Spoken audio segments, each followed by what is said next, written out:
Thank you sir. Basically देखिए, इस particular video में हमने क्या समझा है। कोरिया में जो हम एक वीडियो देख रहे थे, that was a middle school, जिन्होंने ये कोच जो थे, इन्होंने बोला कि हमारे जो स्टूडेंट्स हैं उनका एक्सपीरियंस आर्चरी में 4 से 6 साल तक है। कोरिया में 3 सिस्टम्स में आर्चरी चलती है, elementary schools, middle schools and high schools. तो एलिमेंट्री स्कूल का अप्रोक्सीमेट एज जो है उनका वो 4 से 8 साल के बीच में होता है। उनका मिडिल स्कूल जो होता है वो 10 से 14 साल के बीच में होता है, और उनका हाई स्कूल जो है वो 14 से 18 साल के बीच में होता है। अब हमने देखा कि 141 तकरीबन 150 उनके पास एलिमेंट्री स्कूल्स है जिनमें आर्चरी के क्लब्स है। उनके मिडिल स्कूल में 90 टू 100 क्लब्स है, और उनका हाई स्कूल में 50 क्लब्स है। और इसके आगे जाके जब बच्चा या student goes to university, there are few universities also having very good archery sessions. It means they have got a very perfect pyramid, a fundamental grassroots at a larger scale. But इसका बहुत important चीज ये है कि इन्होंने बहुत young age से archery शुरू की है, जिसकी वजह से उनके आर्चर जो है वो एक लेवल का बेसिक स्किल्स, बॉडी मूवमेंट्स, इन सारी चीजों के बहुत जल्दी सीख लेते हैं। हमें ये देखना है कि ये ऐसा क्यों है, क्योंकि जितना जल्दी हम आर्चरी या कोई भी स्किल सीखते हैं, हमारा जो मोटर लर्निंग है, मोटर लर्निंग होने के, स्किल्स लर्न करने के जो आइडियल एजेस है, ब्रेन का डेवलपमेंट सबसे ज्यादा 5 साल तक होता है, मोटर स्किल सबसे ज्यादा 10 साल तक डेवलपमेंट होते हैं। इसी वजह से इन्होंने ये जो पिरामिड रखा है उसका उनको बहुत अच्छा बेनिफिट मिल रहा है। तो देखते हैं फ्रेंड्स, ग्रास रूट और फंडामेंटल आर्चरी कितना इंपॉर्टेंट है। Next slide please sir. अब हम हमारे कोच जो इसमें बहुत ज्यादा क्रूशियल इंपॉर्टेंट रोल प्ले करने वाला है to run this fundamental archery. अब देखिए, कोच जो है, he has to be a perfect coach, he has to be a role model. Coach ने अपने आर्चर को एक अच्छा एम दिलाने की कोशिश करनी है। He has to teach his archer to dream big. Coach is the one who shows the archer right path through the journey.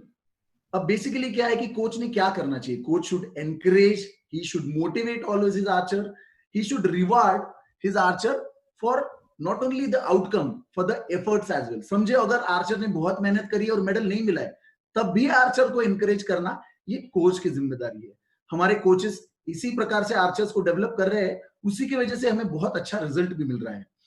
हम आर्चरी के जो बेसिक स्काउटिंग स्किल्स है, जो करेक्ट स्किल में हमने आर्चर्स को डेवलप किया है, उसी की वजह से कोच टेक्निकली स्ट्रांग होना चाहिए, उसे इक्विपमेंट का बहुत अच्छा नॉलेज होना चाहिए, फिजिकल फिटनेस, मेंटल स्किल्स के बारे में उसे बहुत अच्छी जानकारी होनी चाहिए, and coach should be taking archer to the competition level. So competitive level के लिए कोच ने इंट्रोड्यूस कराना है, and coach has to be a role model, जो खुद लीड करके अपने बच्चों को एक लेवल तक लेके जाए। Next slide please.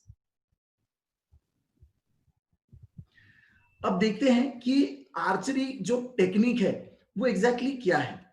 तो हमें आर्चरी में 2 प्रिंसिपल्स के बारे में सीखना है। सबसे पहला प्रिंसिपल है कि लर्न टू मास्टर हिट 10। हमें हमारा जो पहला स्किल है वो हमें हमारा एरो येलो में मारना है, बस इतना काम है। हमें कोई पॉइंट के बारे में सोचना नहीं है, कुछ नहीं, बस सेंटर में हिट करना है। और दूसरा इंपॉर्टेंट प्रिंसिपल है कि हमें पहला जो हमने प्रिंसिपल फॉलो किया है उसको रिपीट करते रहना है। तो archery is about all about repeating same thing. हम यहाँ पे वर्ल्ड आर्चरी द्वारा प्रस्थापित किए हुए 3 लेवल क्या होते हैं ये जानेंगे। Coach level 1 who is educating proper shot execution, जो बेसिक से लेके प्रॉपर शॉट तक जो कोच आर्चर को लेके जाता है, through his young age muscle memory को डेवलप करके उसको स्किल्स को बहुत अच्छे से उसकी एक्वायर करने को हेल्प करता है। बिल्कुल नए आर्चर को नई लेवल से वो उसको शॉट तक लेके जाता है और उसको कुछ देर तक मतलब एक स्किल से आगे बढ़ाता है। इसके बाद आता है level 2 coach. A level 2 coach is going to be a coach who's going to assist the archer who's learn archery now and want to compete and want to go a little further, want to discover his skills, want to discover his competitive levels. So और इस दौरान coach ने क्या करना है कि Archer अगर नया है तो उसने बिल्कुल फाइबर बो पे या रबर पे आर्चरी सीखी है, तो सबसे पहले जो है उसको कोई भी हल्का लाइट लेवल का बो देना है जिसके फाउंडेशन बहुत ही कम हो, जिसकी वजह से जैसे कोरियन सिस्टम में बताया कि मसल्स पे जोर ना पड़े और स्किल बहुत अच्छी तरह से सीखे जाए। और इसके साथ कोच ने क्या करना है कि we have to tell the archer and direct that when in which equipment we should go in, like whether to continue in Indian round, bamboo का जो बो है उसमें हमने कुछ दिन के लिए कंटिन्यू करना है, whether he is fit to do recurve और whether he is fit to do compound. तो ये जो है वो ये हमारे आर्चर का नेक्स्ट लेवल का स्टेप होगा, जिसमें वो इक्विपमेंट का डिसाइड करेगा कौन से टेक्निक में शूट करेगा, क्या सूट करता है, एंड आगे कौन से लेवल पे अगर उसको कंपीट करना है, आगे बढ़ना है। इसके बाद आता है level 3 coach. Level 3 coach who is handling elite level archers. एक इंटरमीडिएट लेवल के बाद जब आर्चर को कॉम्पिटिटिव लेवल तक जाना है, नेशनल लेवल तक पार्टिसिपेट करना है, अपना स्टेट रिप्रेजेंट करना है, वेरियस कॉम्पिटिशंस में पार्ट लेना है, तो आगे बढ़ के उसे एलीट लेवल तक, या उसका सपना है बड़ा, तो इस चीज के लिए level 3 coach will be able to help him. He will be assisting the archer.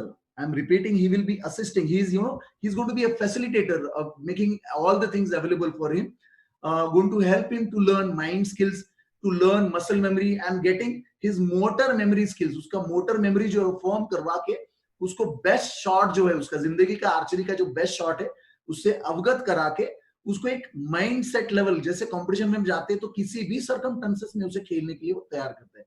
समझिए क्लाइमेटिक कंडीशन चेंज होता है, हम अपना गांव छोड़ के, शहर छोड़ के किसी और गांव में जाते हैं, हम अपना देश छोड़ के किसी और कंपटीशन के लिए इंटरनेशनल टूर्नामेंट को जाते हैं, तो उस जगह पे जाके कैसे खुद को हैंडल करके सिचुएशंस में कैसे आर्चरी करनी है, ये लेवल 3 कोच सिखाता है। Next slide please. यहाँ पे हम देख रहे हैं कि आर्चर की जो ग्रोथ है, आर्चर का जो पाथ है, it is like this. But ये ऐसा है कि लेवल 1 कोच का एक सर्टेन लेवल तक he will develop, he will encourage, and then coach also can develop himself to level 2 and level 3, and basically देखिए level 1 coach के बाद level 2 coach, level 3 coach, and last में archer and coach, ये दोनों मिलके एक अच्छा सिस्टम डेवलप करते हैं and have a beautiful contribution in archers or athletes life. Next slide please. Friends, हम अभी आर्चरी की इक्विपमेंट जो है, हमारे जो आर्चरी के इक्विपमेंट है, इनको इंट्रोड्यूस कर रहे हैं। हम सबसे पहले में जो देख रहे हैं वो इंडियन राउंड बो है, दैट इज बैम्बू बो। अब इंडियन राउंड बो है, ये जो सबसे फाउंडेशन लेवल पे, बेसिक लेवल पे होता है, इस पे सीखना चाहिए। हमारे पास और भी एक बेसिक लेवल का बो है जो फाइबर बो करके कहा जाता है, जिसका पाउंडेज बहुत कम होता है। बहुत कम पाउंडेज की वजह से मसल्स पे कोई जोर नहीं आता, लेकिन आर्चर अपना पुलिंग करना, बाकी सारी एक्शन बहुत इजीली कर लेता है। We can see cure with arrows. इसके बाद हम रिकर्व बो देख रहे हैं, कंपाउंड बो, arrows, and some of the safety gears and accessories, and also the target. Next please.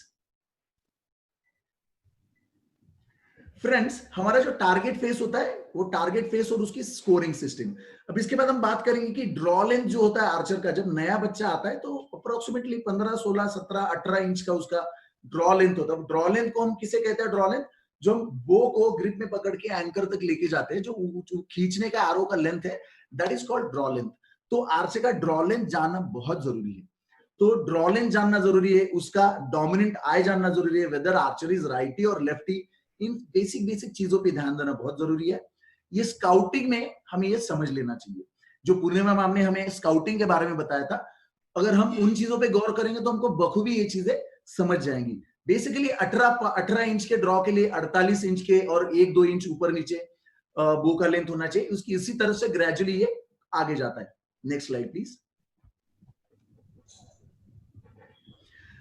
Friends, safety is going to be the most important thing. Believe me, हमें अगर कुछ सिखाना चाहिए आर्चरी में सबसे पहले किसी को, तो that is safety. Safety is very important and it's the most important factor. तो इसे सेफ्टी आर्चर के लिए, सराउंडिंग के लिए and for all the environment it is very good. तो बेसिकली हम एक रेंज का लेआउट देख रहे हैं जिसे पीछे सेफ्टी का वॉल या सेफ्टी सपोर्टिंग थिंग है, दोनों साइड से कोई अंदर बीच में शूटिंग के दौरान आ जा नहीं सकना चाहिए, इसकी वजह से कुछ है।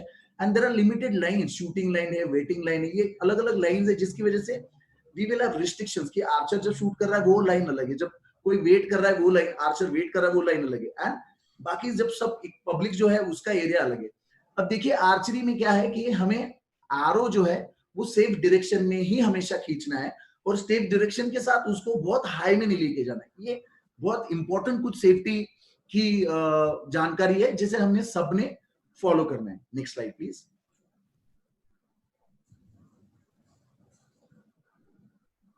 यस, अब देखिए आर्चरी में कोचेस के लिए, आर्चर्स के लिए सबसे ही ये जिंदगी में बहुत काम आने वाले फंडामेंटल चीज है, that is tell me and I forget, अगर किसी ने मुझे कुछ बोला तो वो मैं भूल जाता हूँ, अगर मुझे दिखाया जाता है तो वो मुझे याद रहता है। तो देखिए ये मेमोरी को हमने हमारे विजनरी सेंसर से हमने और बढ़ाया। अब इसके बाद हम अगर उस चीज में इन्वॉल्व हो जाते हैं तो I will understand, not only I will remember but I will understand, this is the next level. हमें आर्चरी को इसी तरह से जाना चाहिए। अब हम आगे बढ़ते हैं, next slide please. Friends, archery कहने से पहले और कुछ करने से पहले जब भी कोई नया आर्चर आता है तो हमें उसको किस प्रकार से आर्चरी का मूवमेंट सिखाना है। तो हमें आर्चरी का मूवमेंट सिखाना है with free hands, empty hands. हमें कोई जरूरत नहीं है कि हम उसे शुरू में ही बो दे दे या कुछ कर दे। हमें फ्री हैंड में क्या करना है कि just open your arms, and हम अभी फ्री हैंड में कैसे करते हैं ये आगे स्लाइड्स में देखेंगे। Next slide please. हम अभी अपना टी फ्रेंड करके एक फ्रेंड है, इस फ्रेंड के साथ दोस्ती करने वाले हैं।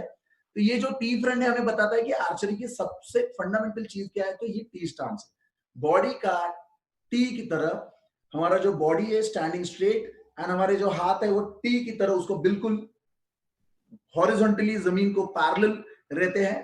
तो हम अब इस टी स्टांस के साथ, फ्रेंड के साथ हम आगे बढ़ते हैं। See this T letter by extending and raising arms to the shoulder. Shoulder का जो लेवल है which is going to make you parallel to the land. इसके बाद स्टेप 2 है, हमारा जो शोल्डर है उसको रोल करके देखना है। अब देखिए रोल करिए शोल्डर, आपको पता चलेगा कि हमारे मसल शोल्डर के कौन से एक्टिवेटेड होते हैं और क्या हमें हाथ को मूव करने के बाद फील होता है। Step 3 is we have to make your arms extended outside. अब इसमें हाथ को सीधे जाना है। Next slide please. अब इस 3 नंबर के स्टेप में क्या करना था कि आंख बंद करनी है हमें, हाथ बाहर लेके, और हमें देखना है कि क्या हम सीधे खड़े रह पा रहे हैं। अब हम 3 नंबर की स्लाइड में खड़े नहीं रह पा रहे थे क्योंकि there is a very important thing called kinesthetic sense. Kinesthetic sense में भी अगर बैलेंस अच्छा लेना है तो क्यों हमारा शुरुआत जो होता है जैसे कि स्टांस वगैरह चीज फंडामेंटल क्यों होता है, इसके बारे में ये बताएंगे। तो हमें आंख बंद करके हमारा जो स्टांस हमने जो लिया था पैर पास में लेके उनको थोड़ा सा शोल्डर वाइज ओपन आउट करना है। अभी देखिए फ्रेंड्स, हमें थोड़ा सा स्टेबल मिलेगा और स्टेबिलिटी की वजह से माइंड भी काम हो जाता है, एंड देन माइंड में थॉट्स आना रुक जाते हैं, ब्रीदिंग प्रॉपर्ली हो जाता है if we focus, and this is going to make ourselves more stable. Next move to step 5। अभी देखिए फ्रेंड्स, स्टेप 5 में क्या है कि हमारा जो हेड है it has 5 to 6 kg in grown ups, तो अराउंड 4 to 6 kg का वेट होता है, और उसको स्पाइन में बिल्कुल ही वर्टिकल होना बहुत जरूरी होता है। जब वो डिस्प्लेस करता है तो उसे पूरी बॉडी फॉलो करती है। अब हेड को अपना स्पाइन फॉलो करता है, स्पाइन को सारा बॉडी फॉलो करता है, इसलिए ये मूवमेंट सीखना बहुत जरूरी है। अभी भी आपको सबको मैं साथ में मेरे करने को रिक्वेस्ट करूंगा कि हमें अपने हाथ यहाँ पे अपने ट्रेपेजियस मसल्स पे रखने हैं और हमें बेंड करना है और ऊपर आना है। अब देखिए हम जब बेंड कर रहे थे तो हमारा ट्रेपेजियस मसल जो है वो अननेसेसरी एक्टिवेटेड हो रहा था, हमारा हेड का वेट उसको झेलना पड़ रहा था। अब देखिए आर्चरी में क्या होता है कि अगर आर्चरी या जनरल पोस्चर ऑल्सो, पोस्चर में बहुत जरूरी चीज क्या है कि हमारा जो जनरल पोस्चर है वो बहुत बहुत जरूरी होना चाहिए। इसलिए सिर को शरीर पे रखने के लिए जो मसल्स दिए हैं उतने ही यूज करने चाहिए टू होल्ड दैट। तो इसका यूज हमें स्टांस और आगे जब हम आर्चरी में बढ़ेंगे उसमें पता चलेगा। स्टेप 6। अब हम आर्चरी का जो प्रैक्टिकली मूवमेंट है इसमें शुरू करते हैं। ये तो मूवमेंट था टी स्टांस और उसके बारे में। अब हम आर्चरी का स्टैंडिंग से कैसे शुरू करते हैं वो शुरू करेंगे। I'd like to request all of you to please repeat this after me. Everyone just open your arms like this. Are you opening it? Yes. Now I'd like to request you all to just turn your right hand if you're writing like this. आगे नहीं लेकर जाए, बस उसको जहां से है वहीं से बस जगह पे बेंड कर देना है। स्टेप 8 में क्या करना है, उसको हमें एल्बो को चिन की तरफ लेके आना है और यहां रोक देना है। स्टेप 9 में हमें क्या करना है, अपनी नेक जो है वो लेफ्ट में टर्न करनी है। Next slide please. स्टेप 10 में हमें क्या करना है कि हमारा अब ये टेंटेटिवली एंकर जिसे हम कह सकते हैं, ये बॉडी पोजीशन है वो आ रही है। अब हमें लेफ्ट हाथ से स्टॉप का सिग्नल देना है, स्टॉप साइन। जो स्टॉप साइन है था वो स्टॉप साइन करना है। After this stop sign what we have to do is for next position, हमारा जो ये हाथ है उसको 45 डिग्री में थोड़ा सा टर्न करके 4 फिंगर्स को रिलैक्स करना है और थंब को आगे रखना है। तो ये देखिए ये रिलैक्स फिंगर्स है और ये हाथ आगे है। ये देखिए है हमारा मिमिकली जैसे ग्रिप पकड़ने के बाद अमूमन हमारा हाथ जैसा आएगा वो आता है। तो ये हो गया हमारा पूरा ड्रॉ का पोजीशन। इसका मतलब ये मिमिक है एंकर का, ऐसा समझ लिया कि हमने पूरा बो एंकर कर लिया। Let's go to the next slide please. And after the release, अब ऐसा है कि इसको रिलीज करने के बाद हमारा बॉडी पोजीशन कैसा होगा, ये एंकर है तो इसको हमें हाथ पीछे लेके जाना है, हमारा एल्बो को मूव करना है, ना कि ये फिंगर्स को। ये सीखना बहुत जरूरी है हमें रिलीज में, मूवमेंट पे। ये elbow, latissimus dorsi, trapezius, shoulder, posterior shoulder, ये सारे मसल्स को यूज करना है। तो उसकी वजह से हमें क्या है, ये मूवमेंट समझ में आएगा। तो ये मूवमेंट समझ गए हम। ये राइट हैंड का मूवमेंट है जिसे हम एंकरिंग हैंड या रिलीजिंग हैंड कहते हैं। दूसरा जो हाथ है जो लेफ्ट में है, दैट इज कॉल्ड बो हैंड। तो बो आर्म का मूवमेंट में हमें क्या करना है कि रिस्ट को फ्री छोड़ देना है। तो रिस्ट फ्री छोड़ने के बाद और रिलीज के बाद ये फॉलो थ्रू का पोजीशन आता है। Next slide please. फ्रेंड्स, जब हमने फ्री हैंड हमारा सारा मूवमेंट सीख लिया तो हमें आर्चरी की बॉडी मूवमेंट समझ में आई। अब इसी आर्चरी की बॉडी मूवमेंट्स को आर्चरी के 10 स्टेप्स में बेसिक, बिल्कुल फंडामेंटली, इसमें शायद वेरिएशन अलग अलग जगह पे हो सकता है, लेकिन ये वर्ल्ड वाइड यूज किया जाने वाला बहुत सिंपल तरीके से आर्चरी के 10 स्टेप्स है, जिसमें कि पहली स्टेप है, next slide please, the stance. Stance is one of the most important thing. जैसे कि हमने टी स्टांस जो देखा था, अभी टी स्टांस सीखा था, दुनिया की कोई भी गेम में देखिए उसका शुरू जो करने का टेक्निक है, that always starts with stance. तो स्टांस अगर बराबर है तो 80% जो हमारा परफॉर्मेंस है that is naturally going to flourish. तो हमारे स्टांस में बेसिकली दो मोटा मोटी टाइप्स होते हैं। जनरली हम खड़े रहते हैं तो पैरेलली हमारे शोल्डर जो है उतने ही लेवल का लेग्स में डिस्टेंस रख के हम आराम से रुक सकते हैं, जिससे हमारा बॉडी राइट लेफ्ट आगे पीछे कहीं मूव ना हो। इसे हम कहते हैं कि ये दो टाइप के स्टांस होते हैं, open stance and close stance. Basically बहुत ही सिंपल तरीके के स्टांस है।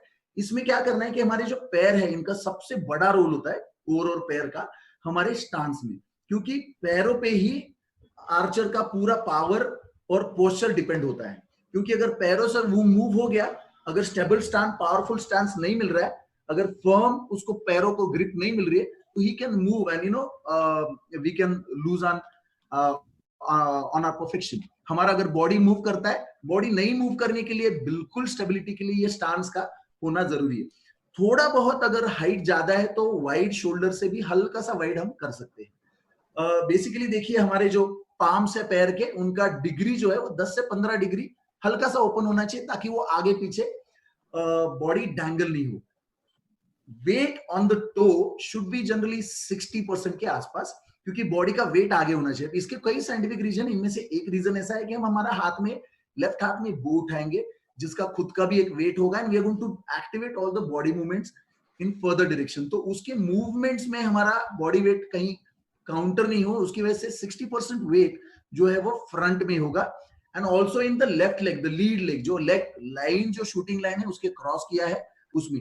देखिए स्टांस में एक बहुत जरूरी चीज मैं आपको बताना चाहता हूं कि दुनिया में, बिलीव मी, दुनिया में ऐसी कोई स्टार्टिंग लाइन नहीं है जिसे शुरू होने से पहले हमें स्टार्ट करने का अलाउ होता है। हमारे सिर्फ आर्चरी में स्टार्टिंग लाइन जो है हमारी शूटिंग लाइन, उसके आगे हम एक पैर रख के शूटिंग कर सकते हैं। तो ये जो फन वाली बात है, इसकी वजह से हमारे दिमाग में रहेगा कि स्टांस और उसके बारे में कुछ चीजें। लेफ्ट लेग और राइट लेग में 60 और 40% में हमने रखना है, पूरा बॉडी टी स्टांस में रहेगा। इसमें हमें गौर करना है हमारे पोस्चर की तरफ। हमारा चिन अपराइट होगा, शोल्डर्स डाउन होंगे, जो हमारा टमी है, जो एब्डोमेन है, वो थोड़ा सा टक्ड इन होगा।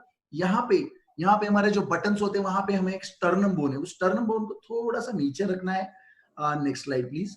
हम अब एक आगे बढ़ते हैं अगली स्किल की तरफ। फ्रेंड्स, सबसे जरूरी कांटेक्ट जो है, फर्स्ट बो का पहला कांटेक्ट जो है वो ग्रिप में होता है। हम पहला कनेक्शन जो बो का है, बो के साथ, वो ग्रिप में है। इसी से बो के आगे जो भी मूवमेंट्स है, कंट्रोल है, वो सब होने वाले हैं। तो ग्रिप का सही होना बहुत ही जरूरी है। अब देखते हैं हम ग्रिप के बारे में। तो ग्रिप को बेसिकली क्या है, अब हम हैंडल के कुछ पिक्चर्स देख रहे हैं। तो ये हैंडल के जो पिक्चर्स है, इसमें देखिए हैंडल के इसमें एक ब्लू डॉट बना है। वो जो ब्लू डॉट है वो that is a pressure line, कहां पे हमने प्रेशर डालना है। और हाथ का कौन से पार्ट से प्रेशर डालना है, हमारा जो थंब है उसके नीचे को जो पैडिंग है स्पंजिंग जैसा, that is the part we have to use, जो लाइफ लाइन के अंदर है। और लाइफ लाइन के बाहर का जो पार्ट है वो रेड है, उसको बिल्कुल कहीं टच नहीं करना है, बो पे रिलैक्स रखना है। इसके बाद हमने सीखना है कि 45 डिग्रीज को हमारे नकल्स को हमने रखना है। ये जो 45 डिग्रीज है, ये जो हाथ है, हमने स्टॉप साइन में 45 डिग्री रखा था, तो ये नकल्स को थोड़ा सा कर्ल 45 डिग्री रखना है ताकि हमारा जो प्रेशर है वो करेक्ट आ सके, हमारा जो अल्ना एंड रेडियस बोन है उसका प्रेशर हमारे ग्रिप में करेक्ट आ सके और हमारा एल्बो पोजिशनिंग भी परफेक्ट आ सके। इसकी वजह से हमारा एल्बो पोजिशन क्लियर आता है और हमारा लाइनिंग परफेक्ट आ जाता है। हमें हमारी जो फिंगर्स है ग्रिप में, जो फिंगर्स है बाकी फिंगर्स, ये 3 फिंगर्स, इनको बिल्कुल रिलैक्स रखना है, कोई मूवमेंट नहीं करनी है। और इंडेक्स फिंगर को हमको आगे की तरफ, थोड़ा सा आगे की तरफ रिलैक्स पॉइंटिंग रखना है और thumb will be pointing also in the forward direction toward the target. अब देखिए पिवट पॉइंट होता है हर बो का। बो में ग्रिप जो है वो सारे दुनिया के सारे बोज के लिए ग्रिप तो सेम ही होगी क्योंकि ये फंडामेंटल्स के लिए, ना कि कंपाउंड बो के लिए कुछ अलग है, रिकव के लिए अलग है, इंडियन के लिए अलग है।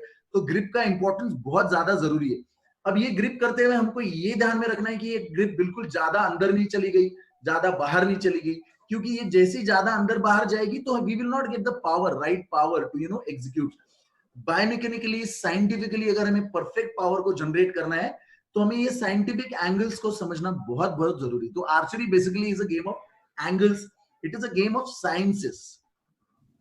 हमें प्रेशर लाइन को कंटिन्यू रखना है, थंब और इंडेक्स फिंगर को आगे बढ़ाते रखना है और प्रेशर जो है बो का वो टारगेट की तरफ पुश करके रखना है। Next slide please.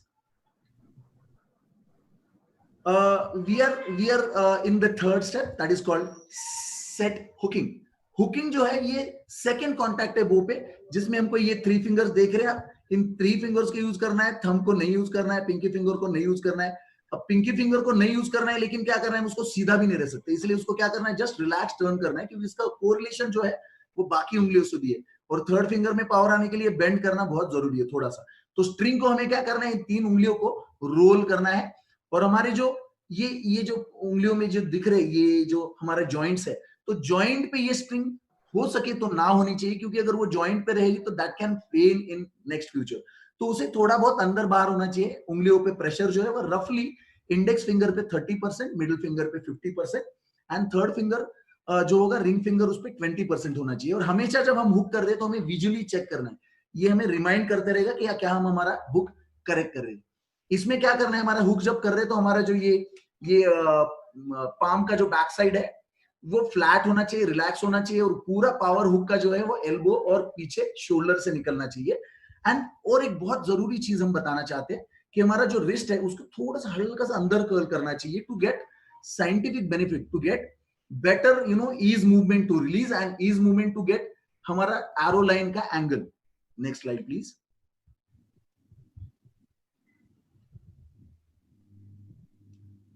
Setup. Setup ये क्या है, ये बेसिक पोस्चर है जब हम हुकिंग करते हैं उसके बाद का, जिसमें हमको क्या करना है कि 45 डिग्रीज में आना है, वो को रेज करना है, रेज करके जनरली 100-110 डिग्रीज के आसपास, 90 डिग्री के थोड़ा सा ऊपर लेके जाना है। हमारा ये जो एल्बो है वो आईज के सामने होगा। We have to have your shoulders down and rotate the bow hand ताकि वो लाइन करेक्ट आए। थोड़ा सा टॉर्सो को कॉइल करके हमारा जो गन बैरल, ये जो राइट शोल्डर, लेफ्ट शोल्डर और ग्रिप, इनको तीनों को एक लाइन में लाने का है। तो बेसिकली ये जो पोजीशन है that is a aligning of your body. ये जो अलाइन करते हैं इसकी वजह से क्या होगा कि हमारा बैक प्रेशर जो है, जो बहुत जरूरी होता है बैक टेंशन इन आर्चरी, उसको हम सीख सकते हैं। एंड हमारा जो मूवमेंट है वो एल्बो और शोल्डर और बैक की तरफ से खींचना शुरू हो जाएगा एंड इसकी वजह से हमें जो ग्रिप है उसमें प्रेशर भी बहुत अच्छा मिलेगा। In this position what we have to do is our side pin, जब हमको एम नहीं करना है फिर भी side pin is a reference to use. तो साइड पिन को हम देख सकते हैं, अगर हमारी नजर उधर है तो ये it is going to be little up in generally blue black somewhere, क्योंकि इससे क्या होगा, और उससे ज्यादा ऊपर नहीं जाना है, क्योंकि अगर वो हम करते हैं तो that goes against the safety laws. High draw कहते हैं उसे, जिसको बिल्कुल नहीं करना चाहिए। आर्चर को जब नया है तभी हाई ड्रॉ के बारे में सिखाना बहुत जरूरी होता है।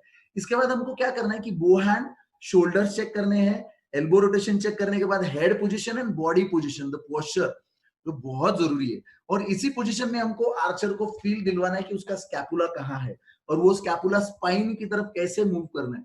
इसकी वजह से क्या होगा कि बॉडी मूवमेंट किधर जा रहा है, उसको एल्बो को पुश करवा के एहसास दिलाना है कि एल्बो पुश करके स्कैपुला को मूव करना है, so that this drawing does not remains with fingers. तो आगे की सारी बहुत सारी मुश्किलें अभी से आसान हो जाएगी। Next slide please. The draw. Drawing is a very very important factor. Drawing में 50-50% दोनों हाथ पे प्रेशर शुरू में बिगनर्स में होना चाहिए। At elite level it depends on the archer, वो जैसे जैसे हमें खुद को डेवलप करे with the instruction and help of the coach, it can be developed, but generally it is 50-50%. And basically drawing is an angular motion. Drawing is not straight, it is a linear motion converted later into an angular motion. When in anchor, string comes in a linear motion, but our elbows are going to move in an angle, and it is going to make an angle. It is going to move inside, inward. जब picture में हम देख रहे हैं inward and little down to और lower trapezius, जो हमें सबसे पावरफुल ड्रॉ देगा, जिसमें हमें बहुत अच्छी पावर मिलेगी. Draw is a continuous movement. Draw का स्पीड चेक करना बहुत जरूरी, जो कि बहुत जोर से नहीं होना चाहिए, बहुत एकदम काम परफेक्ट स्पीड में होना चाहिए. और इसमें इस पोजीशन में हमको एम नहीं करना है. और हर पोजीशन में मैं बताऊंगा आपको कि हेड का पोजीशन, पोस्चर और ब्रीदिंग, इन तीन चीजों पे हर बार हर स्टेप में हमको ध्यान देना है, हर स्टेप में रिपीटेटिवली, कि आर्चर का देखना क्या है कि वो पर्टिकुलर पोजीशन, फिर उसका पोस्चर, हेड पोजीशन, क्योंकि बॉडी फॉलोज योर हेड. अगर हेड आगे है तो नेचुरली बॉडी भी आगे जाएगी, तो हेड को जगह पे रखना बहुत जरूरी. इसी मूवमेंट के लिए मैंने आपको वो जो हेड डाउन वाला मूवमेंट बताया था. देखिए, अगर हम हमारा हेड बेंड करते हैं तो हमारा ट्रेपेजियस अननेसेसरी इन्वॉल्व होगा. तो क्या हम हमारा आर्चरी के लिए बाकी मसल यूज करना चाहते हैं हेड को उठाने के लिए? इसकी वजह से हमारा पोजीशन भी कमजोर होगा. और हमारा अगर पोजीशन कमजोर हो गया, एंगल परफेक्ट नहीं बनाया, तो क्रिपिंग होगा या फिर फॉरवर्ड शूटिंग होगा. ये नहीं होने के लिए ये सारी चीजें बहुत जरूरी है. ड्रॉ को कंटिन्यूस आगे जाने के बाद हम एंकर में पहुंचते हैं. Next step please. Yes, anchor जो सबसे बहुत ही परफेक्ट होना चाहिए. एंकर में हमें क्या करना है कि हमारा टर्न्ड है, जॉ जो बोन है उसके नीचे हमारा इंडेक्स फिंगर और थंब का ऊपर का पार्ट फिट होता है, जिसमें बिल्कुल ही गैप होनी नहीं चाहिए, जो नेक के साथ फीलिंग में होना चाहिए. और स्ट्रिंग जो है वो 3 रेफरेंस पॉइंट्स पे टच होगी. एक होगा नोज, दूसरा होगा लिप्स, तीसरा होगा chin. Generally few people also use nose का मार्क होता है या फिर kisser button to have a additional reference point in order to accuracy. बिल्कुल ही बिगिनर आर्चर में ये यूज नहीं करना चाहिए, बट कुछ दिनों के बाद फॉर एक्यूरेसी और फॉर अंडरस्टैंडिंग हम ये बिल्कुल यूज कर सकते हैं. इस ड्रॉइंग में दोनों शोल्डर में, जैसे मैंने बोला था कि मेंटेन प्रेशर होगा, दोनों शोल्डर्स डाउन हो गए, और हुक का जो पोजीशन है वो बिल्कुल मेंटेन रखना है. और हमारी पिंकी फिंगर एंड थंब, इनको दोनों को टक इन रखना है, जिसकी वजह से हमारा ड्रॉ में जो है वो और डीप और ताकत मिलेगा. अब इन दिस पर्टिकुलर पोजीशन हम 80% जो हमारा पावर है जो हम ड्रॉ में लेके आए थे, जो हाथ से हमारे बैक मसल्स की तरफ, स्कैपुला एंड लोअर ट्रेपेजियस की तरफ ट्रांसफर कर रहे हैं. लोड को हम ट्रांसफर कर रहे हैं टुवर्ड्स द बैक. और ये 80% से लेके एंकर ही में जब हम एक्सपांड करते हैं, जो ड्रॉ को कंटिन्यूस पुश करते हैं, इसमें वो 80, 90, 95 की तरफ जाता है. हमें 2-3 चीजें इसमें ध्यान रखनी कि बिल्कुल क्रिपिंग नहीं होना चाहिए और बॉडी स्वे आगे पीछे नहीं होना चाहिए. एंकर में जनरली आर्चरी में ही कम से कम मूवमेंट हो. जब पोजीशन में आ गए तो मूवमेंट होनी ही नहीं चाहिए. नॉट इवन हमारे आई बॉल्स और बाकी भी मूवमेंट नहीं होनी चाहिए. इनस्टेबल और मोबिलिटी की वजह से क्या होगा, बॉडी तो हिलेगी ही, लेकिन ब्रेन में भी ब्रेन वेव्स होंगे and we will have thought process में change. Next please. Friends, aiming. Archery is aiming sport and eyes close रखे हमें क्या करना है, आईज ओपन रखे हमें क्या करना है, सॉरी, आईज ओपन रखे हमें क्या करना है कि हमारा फोकस जो है वो टारगेट फेस पे रखना है, जो हम शुरू से कर रहे हैं.